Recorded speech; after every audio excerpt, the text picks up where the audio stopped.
For 20 winters, the people of Birch Hollow woke on the coldest, snowiest mornings to a small miracle. Their driveways shoveled clean and clear before the sun ever rose. No one ever saw who did it. No one ever knew. And when it finally stopped, one bitter morning in January, the search for the answer broke the whole town's heart. Birch Hollow was a small town tucked deep in the northern hills, the kind of place where the snow came early and stayed late and piled up in drifts as high as a man's shoulder.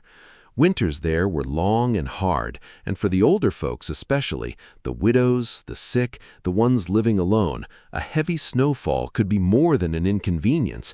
It could be a danger. A driveway buried under 2 feet of snow meant no way to get to the doctor, no way to reach the store, no way to escape if something went wrong. And so the snow in a town like Birch Hollow was a serious thing. Which is why what happened every winter was so remarkable. It started, as near as anyone could later figure, about 20 years back. One morning after a heavy storm, old Mrs. Delaney, a widow of 80 who lived alone at the end of Maple Street, woke expecting to be snowed in for the day. But when she looked out her window, she found her driveway shoveled clean right down to the pavement, the snow piled neat and tidy along the edges. She assumed a kind neighbor had done it, and she went around thanking everyone she could think of, but no one would take the credit. No one knew a thing about it. And it kept happening, all that winter and the winter after that, and every winter for 20 years. On the coldest and snowiest mornings, certain driveways in Birch Hollow would be found shoveled clean before dawn. And it was always the same driveways, a dozen of them scattered across the town. The widow on Maple Street, the old veteran in the wheelchair over on 3rd, the single mother with 4 kids whose husband had run off, the elderly couple where the wife had gone blind, the sick, the struggling, the alone. Someone, it seemed, had made a careful list of exactly who in Birch Hollow needed help the most on a snowy morning, and someone was quietly, invisibly taking care of them all. The town called their mystery helper the Snow Angel. For 20 years, folks tried to catch a glimpse of whoever it was, but no one ever managed it. The Snow Angel worked in the darkest, coldest hours before dawn, when the whole town was fast asleep and was always gone before the first light. Some people set alarms and tried to stay up to watch, but the snow only fell some nights, and the angel only came on those nights, and somehow no one ever quite caught him at it. Children in Birch Hollow grew up believing in the Snow Angel the way they believed in other magic.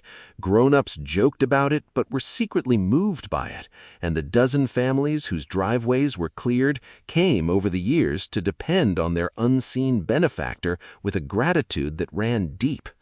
It became part of the soul of the town, this quiet, faithful, invisible kindness that arrived with the snow every winter and asked for nothing, not even to be seen. Then came the winter it stopped. It was late January, and the biggest storm in years had blanketed Birch Hollow overnight, dumping nearly 3 feet of snow on the town.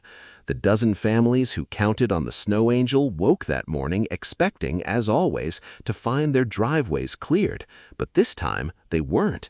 For the first time in 20 years, the snow lay deep and untouched across every one of them. The Snow Angel had not come. At first, folks assumed the storm had simply been too much even for their tireless helper, but the next snowfall came a few days later, and again the driveways went uncleared, and the one after that. The Snow Angel, whoever he was gone. A quiet worry settled over Birch Hollow. 20 years the angel had come, faithful as the seasons, and now suddenly nothing. The dozen families, and indeed the whole town, felt the absence like a missing tooth. And more than the inconvenience, they felt a growing fear, because if the Snow Angel had stopped after 20 faithful years, it could only mean one thing: something had happened to him. And so the people of Birch Hollow did something they had never done before. They went looking for their Snow Angel, not to catch him in the act this time, but to find him and to make sure he was all right. It wasn't easy. The angel had kept his secret well for 2 decades, but now that the whole town was searching, the small clues began to add up. Someone remembered seeing an old pickup truck out very early on snowy mornings years back. Someone else recalled a set of footprints in the snow that had led off towards the edge of town, towards the farms. A retired plow driver mentioned he'd once, long ago, spotted an old man with a shovel in his lights before dawn out near the Hendricks place. Piece by piece, the trail led the town in one direction, out past the last streetlight, up a snowy road, to a small, humble farm on the edge of Birch Hollow. It was the farm of one man named Walter Krause. Now, hardly anyone in town knew Walter well. He was a quiet old farmer in his late 70s, a widower who lived alone and kept to himself. He came into town rarely, spoke little, and never in all his years mentioned a single word about shoveling anyone's driveway. He was, to most folks, just the reclusive old man out on the edge of town, the last person anyone would have suspected. A small group of townspeople drove out to Walter's farm on a cold, gray morning, worried by then that they might be too late. They knocked on his farmhouse door and got no answer. They knocked again, and then, growing frightened, they went inside, and they found old Walter Krause in his bed, gravely ill. He'd had a stroke weeks before. He'd been lying there in his cold farmhouse alone, too weak to call for help, slowly failing. The doctor they rushed to bring said it was a wonder he was still alive at all. And as the town gathered around the bed of the frail old man they'd barely known, the truth of everything finally came out. Walter Krause was the snow angel. He had been for 20 years. His neighbor found the evidence in the barn, a worn old snow shovel and a handwritten list kept for 20 years of every vulnerable person in Birch Hollow and their address. Beside each name were little notes in Walter's careful hand. Mrs. Delaney, bad hip, clear a wide path to the mailbox. The Petersons, wife is blind, mind the porch steps. Sarah on third, 4 little ones, she works early, do hers first. 20 years of quiet, meticulous, invisible care planned out in an old farmer's steady handwriting. And when Walter was strong enough to speak, he told them why. Long ago, he said, back when he was a young married man, his own wife had fallen sick one deep winter. A blizzard had buried their farm, and Walter had needed to get her to the doctor in town fast.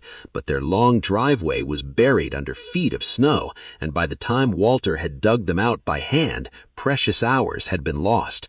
His wife survived that time, but Walter never forgot the terror of it, the helplessness of being trapped by the snow when someone you love needs help. And so, years later, after his wife had finally passed and Walter found himself alone, he'd made a quiet decision. No one else in Birch Hollow, if he could help it, would ever be trapped and helpless in the snow the way he had been. Not the old, not the sick, not the ones alone. So he'd made his list, and he'd taken up his shovel, and every snowy morning an old farmer had risen in the black, cold hours before dawn, driven into town, and quietly cleared the way for a dozen people who never knew his name, and then slipped home before anyone could see him or thank him. He'd never told a soul. He'd never wanted thanks. He'd simply seen a need and met it, morning after morning, winter after winter, for 20 faithful years. I didn't do it to be seen, Walter told them weakly when they asked why he'd kept it secret so long. A kindness you do to be thanked, that's just trading. I wanted to do a kindness that was only a kindness, nothing else. So I did it in the dark, where nobody could give me anything back for it. He smiled faintly. Kept me going all these years. Made an old widower feel like his life still meant something. Truth is, I think I needed to shovel those driveways more than any of you needed them shoveled. The people of Birch Hollow wept at his bedside, and then they did for Walter what he had done for them all those years in secret. Word spread through town like wildfire, and the whole community rose up to care for the old farmer who had cared for them so quietly. They filled his farmhouse with warmth and food and company. They arranged for his medical care. They took shifts sitting with him so he'd never be alone again. and when the next snow fell, the entire town of Birch Hollow, dozens and dozens of people, young and old, everyone who could hold a shovel, drove out to Walter Krause's farm before dawn and cleared his long driveway and his paths and dug out his whole farm, all of them working together in the cold blue light, while the old man watched from his window with tears streaming down his weathered face. Walter recovered slowly, cared for now by the town he had cared for so long, and at last, when he was well enough to come into Birch Hollow on a snowy morning, they found that the town had a surprise waiting for him. They'd formed a group, dozens of volunteers, young and strong, who would now take over the Snow Angels' work. They called themselves Walter's Angels, and every snowy morning from then on, they fanned out across Birch Hollow before dawn and cleared the driveways of everyone who needed help, from Walter's own list, now grown longer than ever. The quiet kindness one old farmer had carried alone for 20 years had become the shared work of an entire town.